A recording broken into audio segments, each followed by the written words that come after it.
Please remember that all the opinions in the show are those of the host and should only be taken as food for thought. We're in no way telling you to do anything. Everything is kept anonymous for the safety of the listeners and no information is shared to anyone else. If you are easily offended by people's opinions or views, then thank you for making it this far, but this is not the podcast for you, so see you later. And please enjoy the rest of the show.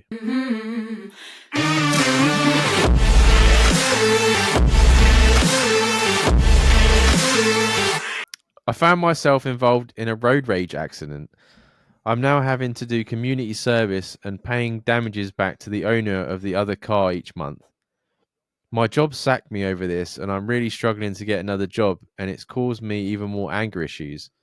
I know you've discussed anger in the past, guys. What do you think is a good way to remedy the anger issue boiling over again? Community service. Get help, I think. I think the only way you can really sort out anger issues is if you get help and find solutions of ways to get around it. Because the way anger works is something that the things you're getting angry about is not necessarily what the root cause is, and you're not going to figure that out by yourself a lot of the time. You have to look further into your psyche and figure out what the fuck's going on. I've got a lot of anger issues, but I know where a lot of it comes from now. But it did take me help to find that. Yeah, group is definitely the best thing for anger, right? Like having other people that understand what you're going through and stuff like that. I manage my anger. I just keep bringing up baking all the time. I manage it through baking. Like when I get angry, I try and think of like food that I would like to try and make and things like that. To try and your change form of therapy, isn't it? Yeah, to try and sort of change my thinking from the anger to something that I enjoy. So I'm almost trying to, like, when I get angry, automatically think about something I like to try and balance it out, because I get angry quite often. Like today, especially with ADHD, like noises and sounds, like and people just frustrate me to the point of, like, I thought about barricading the doors of work today and setting everyone on fire. Road rage is a very difficult one though, because there's some shit drivers out there. Road rage can push a lot of people over the edge, and I'm very guilty of it myself. I kick off a lot on the road, and I think it's because you're seeing people's like jerk reaction to things. That's what it comes down to. So if people make silly judgments, they're moving a whole vehicle with that silly judgment.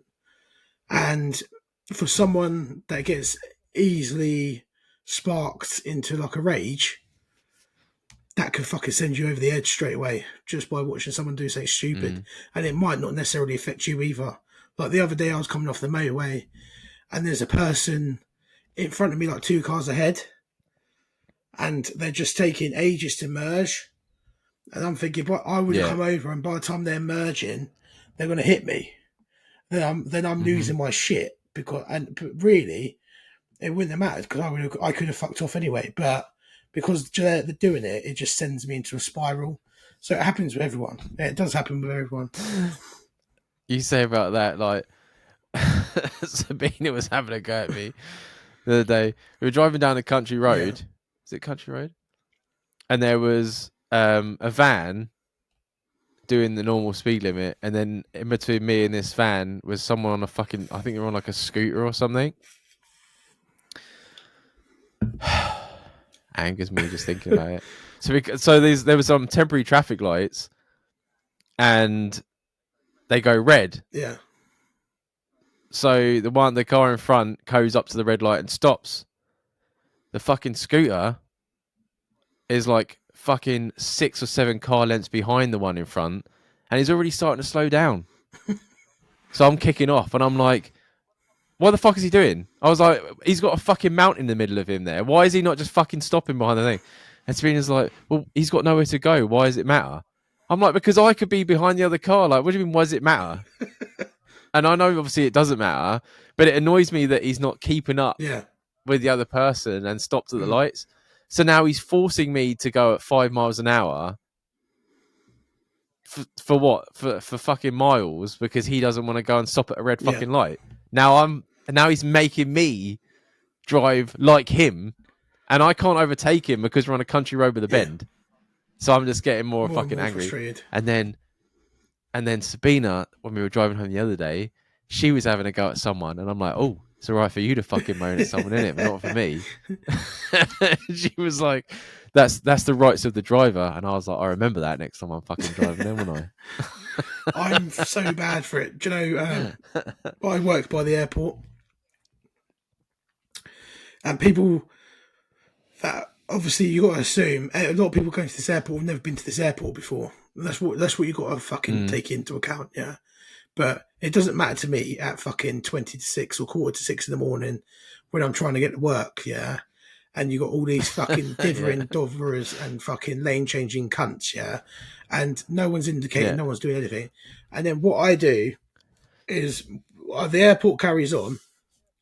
So there's a roundabout. You go straight over towards the airport, or you take a left up to where towards where I work. Towards where I work. Along that bit, a lot of people illegally drop off people. I've illegally picked you up from there, Dan. Like, it happens, yeah. Oh yeah. But what people tend to do now is they drop people off there, and then they try to figure out a way to turn around on the road to my work. Yeah. So they're driving at fucking 10 miles an hour. And the amount of times I overtake people on that road now, and there's a police carriage there as well. So if I get caught, I'm fucked. But I can't help it because they get me in such a fury because they're going at like 15 miles an hour, crawling across the fucking junction to see where they can turn around. And I'm like, no, I want you here. You're just dropping off people. Fuck off. Do you know what I mean? And especially because I know the area, you could just follow it around and come back on yourself. But it just drives me fucking This makes mad. me laugh because this emailer is like, I've been in a road rage. How can I help? And we're just like, this is what makes me angry about people that are driving. Because I'm about to do it again. So it was like fucking 10 to 6 in the morning. I'm on a 40 road going through the town. This fucking cunt's doing 25 miles an hour. And I'm like, yeah, I'm up at 10 to 6 in the morning because I want to go for a leisurely fucking drive around the town centre. And I've got the cunts from work on their push bikes. I can't overtake this guy. And then there's lights at the bottom. Yeah. And I know that, and it splits off into 3 lanes. So I know that when the light says you can go right, it's about to go red. I'm doing 25 miles an hour. As soon as it almost splits off, I'm now doing 80 over him. And I swear to God, it was so fucking loud. We're lucky we weren't in a housing thing because I just went boom and it just fucking took off. And I made the light and he got stuck at the red light. And I'm like, you're a fucking cunt. The thing is, people that drive that slow, people do it on the motorway, people drive at 40, 50 miles an hour on the motorway, they're going to cause an accident. They're the ones that cause the accidents. They will cause an accident. Absolutely. Pissing around. Yeah. Either don't drive at them or fucking drive at the speed limit. Do you know what I mean? I always give them a dirty look when I drive past. If I can slow down enough to look into their window to tell them they're a cunt, I will. Yeah, the best thing I always say when it comes to, like, especially anger, because we've said before, like, anger affects your loved ones, it affects everything, especially now, like, you've lost your job and stuff like that. I think on an interview perspective as well, if you can say that you've actively seeked out, so like, I don't think it really come up, but if it came up that you lost your previous job because of losing your car because of anger issues, if you could say, look, I've actively sought out this, I'm going to this sort of group and I'm trying to, for my own benefit, not for this company, but for my own mental health, I'm trying to sort it out, I think is a big sort of... Yeah, only if you have to. Shows you shouldn't really have... Hopefully you don't have to talk about it to that type of person, but no. I do think the only way you can get to the bottom of it, if you've got real issues, is to seek out the help. And I don't think it's a shameful thing anymore. I think sometimes it only takes one session and you would be knowing where your triggers lie and knowing how to deal with it. Like, I'm doing the it's not counselling, whatever it is. I'm doing and it's helping me.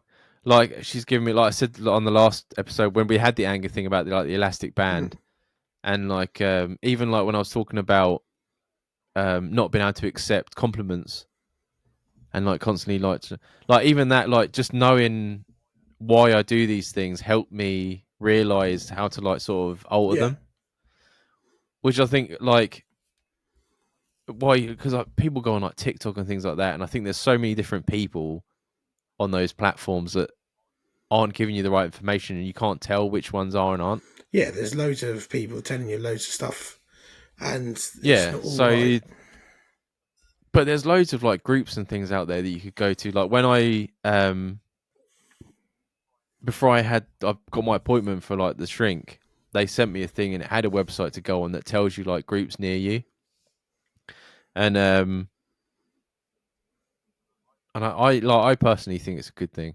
Like I said, like you can mental health and stuff like that. There's certain things you can deal without seeing other people, but I think anger is one of those things that if you're trying to deal with it on your Yeah. own and you don't really know how to deal with it, you're just making more anger. Yeah, because you're getting Yeah, I frustrated. mean, you're just making, yeah, and you're just punishing yourself because you don't understand what's going on. Whereas, why I think with like that specifically, being in a group, hearing other people's experiences, having someone there that can say to you like, "It's perfectly fine," or "This is how you calm yourself down." I think that's more beneficial than trying to deal with it yourself. Yeah, definitely. And I think it might not always be a mental thing either. Some people get angry because they have chemical imbalance in their body, Mm-hmm. and you For won't sure. know that unless you're going to see someone that knows what they're talking about. Yeah. So we never have shied away from telling people to get help. Like we try and do our best. But this is one thing that I feel is best is to go see Yeah. someone. I'm trying. If you feel ashamed or anything like that, I'm coaching. I'm doing coaching, and I've got an appointment with a shrink. So I'm just fucking. I'm getting down that spirally shithole. But I'm happier. Apparently, I'm my atmosphere. I don't know. Coaching's very like partly spiritual Yeah. thing. I don't understand it, but I'm willing to take it on.